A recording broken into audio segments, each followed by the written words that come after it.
మేము మెప్మాలో కోదాడ మున్సిపాలిటీలో రిసోర్స్ పర్సన్గా పనిచేస్తున్నాము. ఇక్కడ 50 మెంబర్స్ ఆర్పీలో ఉన్నామండి. మేము గత 6 నెలల నుంచి అయితే వేతనాలు లేకుండా చాలా ఇబ్బందులకు గురవుతున్నాము.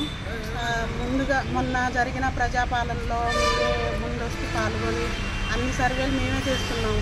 మొన్న కులగణన సర్వే కూడా మాతోనే చేయించారు, ఆన్లైన్ మేమే చేశాము. ఇప్పుడు రీసెంట్గా డబుల్ బెడ్రూమ్లకు కూడా మాతోనే చేయిస్తున్నారు. ఎన్నో సర్వేలు చేస్తున్నాం కానీ దానికి సరైన గుర్తింపు అయితే మాకు లేదు. రేవంత్ అన్న అయితే మమ్మల్ని ఎందుకు గుర్తించట్లేదో మాకైతే తెలియదు. ఆ అన్నయ్య దగ్గర కూడా వెళ్ళడం జరిగింది. ఆర్పీలు గతంలో మమ్మల్ని గుర్తిస్తామని చెప్పారు. అయినా మాకు ఒక డ్రెస్ కోడ్ లేదు, ఒక ఐడి కార్డు లేదు, సరైన వేతనం లేదు. ఆ వేతనాలు వచ్చేవి కూడా 6,000 రూపాయల వేతనం కూడా శ్రీనిధి నుంచి ఇస్తున్నారు. ఆ శ్రీనిధి నుంచి వచ్చేవి కూడా ఇప్పుడు 6 నెలల నుంచి రేవంత్ అన్న ఎక్కినప్పటి నుంచి మాకు ఇంతవరకు ఆర్పీలకు జీతాలే రాలేదు. కాబట్టి మేమందరం కూడా రాష్ట్ర వ్యాప్తంగా ఈరోజు ధర్నాకు సిద్ధమయ్యాము. అది 34వ వార్డు యందు నేను ఆర్పీగా పనిచేస్తున్నాను. ఇంతవరకు కూడా మేము అనేక కార్యక్రమాల్లో ముందు పాల్గొంటున్నాము. ఇందిరమ్మ సర్వే అనేది ఇప్పుడు మేము చేస్తున్న ఆర్పీలము. మాకు సరైన వేతనాలు లేవు, ఏం లేవు.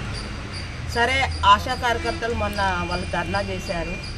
మరి మా హక్కులను మా వేతనాలు రాక 6 నెలలు అవుతుంది. మా హక్కులను మేము వినియోగించుకోవాలనే ఉద్దేశంతో ధర్నా చేయాలనే ఉద్దేశంతో రాష్ట్ర స్థాయి పిలుపు మేరకు మేము వెళ్ళాలనుకున్నాం. కానీ మా హక్కులను మేము వినియోగించకుండా మా వేతనాల కోసం మేము పోరాటం చేయకుండా ముందస్తు మరి మమ్మల్ని అరెస్టు చేయటం అనేది చాలా బాధాకరమైన విషయము. మరి కాంగ్రెస్ ప్రభుత్వం అంటే పేదల ప్రభుత్వం అనేది మరి ఆనాటి నుంచి ఈనాటి వరకు అందరూ అనుకునేదే. మరి ఈ ప్రభుత్వంలో పేదరికల నిర్మూలనంలో పనిచేస్తున్న మాకు మరి ఆర్పీలలో కనీస వేతనం లేకుండా మేము 18,000 మాకు ఆరోగ్యరీత్యా మాకు ఎల్ఐసి పాలసీ ఆరోగ్య భద్రత కావాలనే ఉద్దేశంతో మేము పనిచేస్తున్నాం. మరి కరోనా సమయంలో కూడా మేము పనిచేసాము. మరి అన్ని రకాల సర్వేలు మేము ముందుండి ప్రభుత్వాన్ని నడిపిస్తున్నాం. కానీ మమ్మల్ని సరైన గుర్తింపు లేకుండా మేము ఇబ్బందులు పాలవుతున్నాము.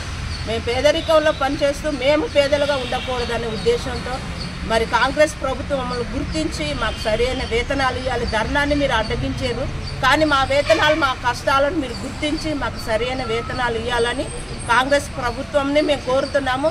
మరి కేసీఆర్ మన ముఖ్యమంత్రి రేవంత్ అన్న కూడా మీరు జ్ఞాపకం చేసుకోండి, మమ్మల్ని అందరినీ మీరు గుర్తించండి. మీకు ఏ పథకాలన్నా మేము ముందుండి మరి పేదరికాలలో మెప్మా ఆర్పీలుగా పనిచేస్తున్నాము. కోదాడలో ఆర్పీలుగా 50 మంది కొనసాగుతున్నాము. మేము గతంలో నుంచి ఇప్పటి వరకు అన్ని సర్వేలు మాతోటి చేపిస్తున్నారండి. మున్సిపాలిటీ తరఫున ఏ సర్వే అయినా ఆర్పీలను ఉపయోగించుకుంటున్నారు. ఆర్పీలకు కనీసము ఆ సర్వేకి సంబంధించిన డబ్బులు కూడా మాకు ఇవ్వట్లేదండి. అది ఫోను సర్వేలు ఉచితంగా చేయించుకోకునేది కాకుండా మళ్ళీ మాకు వచ్చే జీతాలను కూడా ఆపేసి 6 నెలల నుంచి వెట్టి చాకిరీ చేపిస్తున్నారండి మాతోటి. ఇప్పుడు ఇందిరమ్మ సర్వే మాదే. మొన్న జరిగిన 150 కులగణన సర్వే మాతోటే చేపించారు.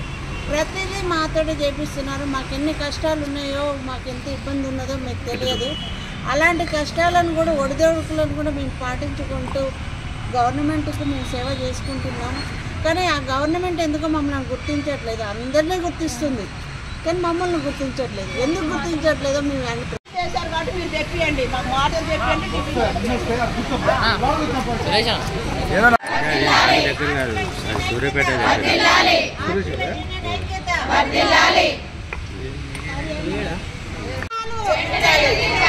ఆగిపోయిన వేతనాలు, మాకు సరియైన జీతాలని